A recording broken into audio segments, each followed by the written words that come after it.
एक छोटे से शहर में हरिराम नाम का एक बिरयानी वाला रहता था। उसकी दुकान बहुत बड़ी नहीं थी, लेकिन उसकी बिरयानी पूरे शहर में मशहूर थी। हर दिन सुबह से लेकर रात तक उसकी दुकान पर ग्राहकों की भीड़ लगी रहती थी।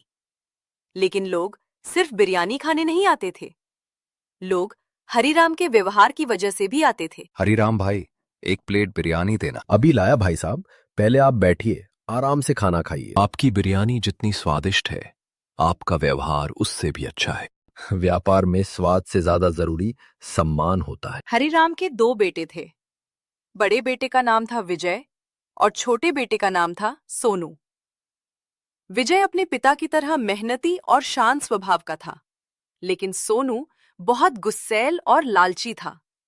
उसे लगता था कि पैसे ही जिंदगी की सबसे बड़ी ताकत है। एक दिन दुकान पर बहुत भीड़ थी। ग्राहक लाइन में खड़े थे। तभी एक ग्राहक ने सोनू से कहा, बेटा, एक प्लेट बिरयानी और मिल जाएगी क्या? दिख नहीं रहा कितनी भीड़ है, इंतजार नहीं कर सकते क्या? ग्राहक चुप हो गया। हरिराम ने यह सब देख लिया। सोनू बेटा, ग्राहकों से इस तरह बात नहीं करते। पिताजी, ये लोग बहुत परेशान करते हैं। याद रखो बेटा, ग्राहक नहीं होंगे तो हमारी दुकान भी नहीं होगी। सोनू ने सिर तो हिला दिया, लेकिन उसके मन में अपने पिता की बातें नहीं उतरी। उसे हमेशा जल्दी अमीर बनना था। कुछ महीनों बाद एक दिन अचानक हरिराम की तबीयत खराब हो गई। उसे अस्पताल ले जाया गया। डॉक्टर ने परिवार को बताया कि उसकी हालत गंभीर है। हरिराम ने अपने दोनों बेटों को पास बुलाया। उसने कांपते हाथों से एक पुरानी चाबी विजय को दी। इस चाबी के पीछे मेरी जिंदगी की सबसे बड़ी कमाई छिपी है। पिताजी, आप ठीक हो जाएंगे। अगर मैं ना रहूं तो तुम दोनों हमेशा साथ रहना। सोनू की नजर बार बार उस चाबी पर जा रही थी। उसे लग रहा था कि जरूर कोई खजाना छिपा हुआ है। अगले दिन पूरे शहर में एक दुखद खबर फैल गई। हरिराम अब इस दुनिया में नहीं रहा था। पूरा शहर रो पड़ा, क्योंकि लोगों ने सिर्फ एक बिरयानी वाले को नहीं, बल्कि एक अच्छे इंसान को खो दिया था। आज हमने सिर्फ एक बिरयानी वाला नहीं खोया, हमने एक अच्छा इंसान खो दिया है। हरिराम के अंतिम संस्कार के कुछ दिन बाद विजय और सोनू घर में बैठे थे। भैया, अब हमें उस चाबी का रहस्य पता करना चाहिए। विजय ने सहमति में सिर हिलाया। दोनों घर के पुराने स्टोर रूम में पहुंचे। वहां वर्षों पुरानी चीजें रखी हुई थीं। कमरे के कोने में एक बड़ा लकड़ी का संदूक रखा था। विजय ने चाबी लगाई। संदूक खुल गया। दोनों हैरान रह गए। अंदर सोना चांदी नहीं था, बस एक मोटी डायरी रखी थी। बस इतनी सी डायरी? मैंने तो सोचा था कोई खजाना होगा। रात को जब सब सो गए, सोनू चुपके से वो डायरी उठा लाया। उसे लगा कि जरूर इसमें कोई गुप्त बिरयानी रेसिपी होगी। अगले दिन सोनू ने फैसला कर लिया, वह अलग दुकान खोलेगा। भैया, अब मैं अपना काम अलग करूंगा। लेकिन पिताजी चाहते थे कि हम साथ काम करें। मुझे किसी की मदद नहीं चाहिए। कुछ ही दिनों में सोनू ने अपने पिताजी की दुकान खोल ली। दुकान के बाहर बड़ा सा बोर्ड लगा था, असली हरिराम बिरयानी। लोग बड़ी संख्या में उसकी दुकान पर आने लगे। उन्हें लगा कि शायद हरिराम की गुप्त रेसिपी अब सोनू के पास है। दूसरी तरफ विजय अपनी छोटी सी दुकान संभाल रहा था, लेकिन वहां बहुत कम ग्राहक आते थे। समय बीतता गया। सोनू की कमाई बढ़ने लगी, लेकिन उसका घमंड भी बढ़ने लगा। भैया, पानी मिलेगा? सामने रखा है, खुद ले लो। थोड़ा सलाद और मिल जाएगा? फ्री में कुछ नहीं मिलता। धीरे धीरे लोग उसके व्यवहार से परेशान होने लगे। उधर विजय की दुकान छोटी जरूर थी, लेकिन उसका व्यवहार बिल्कुल अपने पिता जैसा था। चाचा जी, आप बैठिए, मैं अभी गर्म बिरयानी लाता हूँ। बेटा, पैसे बाद में दे दूंगा। कोई बात नहीं चाचा जी। एक दिन एक गरीब मजदूर उसकी दुकान पर आया। उसके पास पूरे पैसे नहीं थे। भैया, बहुत भूख लगी है, लेकिन मेरे पास आधे पैसे ही है। आप बैठिए, आज बिरयानी मेरी तरफ से। ये बात धीरे धीरे पूरे शहर में फैल गई। लोग कहने लगे, विजय बिल्कुल अपने पिता जैसा है। समय धीरे धीरे बीतता गया। अब विजय की दुकान पर भी अच्छी खासी भीड़ आने लगी थी। लोग कहते थे, बिरयानी तो दोनों की अच्छी है, लेकिन विजय के यहाँ इज्जत भी मिलती है। ये बात सोनू को बिल्कुल पसंद नहीं आती थी।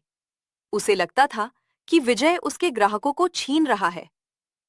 एक शाम सोनू गुस्से में विजय की दुकान पर पहुंचा। भैया, तुम जानबूझकर मेरे ग्राहकों को अपनी तरफ खींच रहे हो। सोनू, ग्राहक किसी के नहीं होते। जिसे जहां सम्मान मिलता है वह वहीं जाता है। मुझे उपदेश मत दो। मेरे पास पिताजी की डायरी है। मेरे पास उनकी असली रेसिपी है। अगर ऐसा है तो मैं तुम्हारे लिए खुश हूं। विजय की बात सुनकर भी सोनू का गुस्सा शांत नहीं हुआ।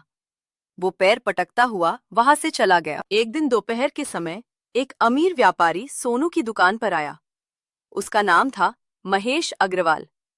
उसने बिरयानी खाई और जल्दी में वहां से चला गया। कुछ देर बाद सोनू की नजर एक काले बैग पर पड़ी। उसने बैग उठाया। बैग काफी भारी था। ये किसका बैग है? उसने बैग खोला। अंदर नोटों की गड्डियां भरी हुई थी। सोनू की आंखें फटी रह गईं। इतने सारे पैसे? कम से कम 25 लाख तो होंगे। सोनू के मन में लालच जाग उठा। उसने तुरंत दुकान बंद की और बैग घर ले गए। पूरी रात सोनू उस बैग को देखता रहा। उसके मन में एक ही बात घूम रही थी। अगर ये पैसा मेरा हो जाए तो मैं शहर की सबसे बड़ी बिरयानी दुकान खोल सकता हूँ। उधर महेश अग्रवाल पूरे शहर में अपना बैग ढूंढ रहा था। उस बैग में उसकी कंपनी के कर्मचारियों की तनख्वाह के पैसे थे। वो परेशान होकर पुलिस स्टेशन पहुंचा।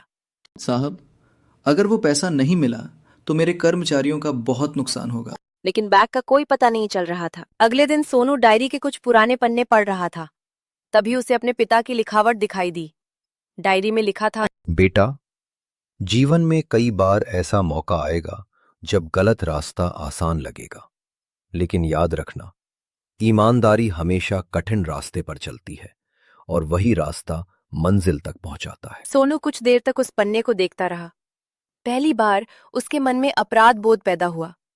उसे अपने पिता की बातें याद आने लगी। सोनू पूरी रात सो नहीं पाया। अगली सुबह सोनू बैग लेकर विजय के पास पहुंचा। भैया, मुझे तुमसे एक जरूरी बात करनी है। क्या हुआ? सोनू ने पूरी बात बता दी। विजय कुछ देर चुप रहा, फिर बोला, तुम्हें पता है सही क्या है? लेकिन भैया, इतने सारे पैसे हैं। और अगर पिताजी होते तो क्या करते? ये सुनते ही सोनू की आंखें झुक गईं। उसे जवाब मिल चुका था। दोनों भाई बैग लेकर निकल पड़े। उन्होंने आसपास पूछताछ शुरू की। कई दुकानों पर गए, कई लोगों से बात की। आखिरकार उन्हें पता चला कि ये बैग महेश अग्रवाल का है। महेश अपने ऑफिस में बैठा बहुत परेशान था। तभी विजय और सोनू वहां पहुंचे। क्या आपका कोई बैग खो गया था? हाँ, कहाँ है मेरा बैग? सोनू ने बैग आगे बढ़ा दिया। महेश ने बैग खोला। सारे पैसे सुरक्षित थे। उसकी आंखों में आंसू आ गए। मैंने उम्मीद छोड़ दी थी। महेश ने बैग वापस लेने के बाद एक बड़ा इनाम देने की कोशिश की। ये लो, 5 लाख रुपए। नहीं साहब, ये आपका पैसा था। आज समझ आया कि तुम्हारे पिता इतने मशहूर क्यों थे। महेश ने पैसे वापस रख लिए, लेकिन उसने मन ही मन कुछ और सोच लिया। कुछ दिनों बाद महेश फिर दोनों भाइयों की दुकान पर आया। इस बार वो अकेला नहीं था, उसके साथ कई बड़े व्यापारी भी थे। मैं पूरे शहर के लिए फूड सप्लाई का बड़ा कॉन्ट्रैक्ट देना चाहता हूँ, और ये कॉन्ट्रैक्ट मैं तुम दोनों को देना चाहता हूँ। दोनों भाई हैरान रह गए। क्योंकि व्यापार स्वाद से नहीं, भरोसे से चलता है।